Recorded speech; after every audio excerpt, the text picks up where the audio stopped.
અને ઐશ્વર્ય 3 પેઢી કે 7 પેઢી સુધી નષ્ટ થતું નથી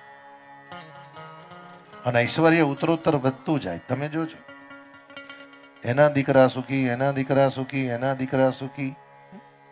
એટલે ઘણી વાર આજુબાજુના લોકો નથી કહેતા, એ તો વર્ષોથી એમના બાપ દાદા વખતથી ભગવાનની કૃપા છે અને ઐશ્વર્ય કહેવાય. અને જે ઘરમાં નારાયણ સહિત લક્ષ્મી પધારે છે તો સૌથી પહેલા એ ઘરમાં ધર્મ આવે છે, પછી પ્રેમ આવે છે, પછી દયા આવે છે, પછી સમર્પણ આવે છે, સમજણ આવે છે અને ભગવત શરણાગતિ આવે છે.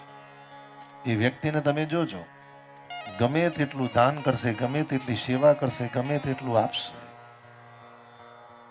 હૃદયનો ભાવ એટલો બધો નિષ્કામ હશે.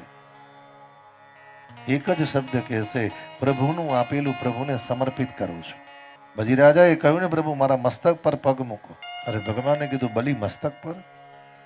બલિએ કહ્યું, હા પ્રભુ, આપનું આપેલું આપને સમર્પિત કર્યું, હવે મારા મસ્તક સિવાય કાંઈ નથી. અને કહ્યું, ભગવદ ચરણ અને ભગવાનનો હાથ જે જીવના માથા પર હોય છે ને, એ જીવને કોઈ પણ દિવસ લક્ષ્મીનું અભિમાન આવતું નથી.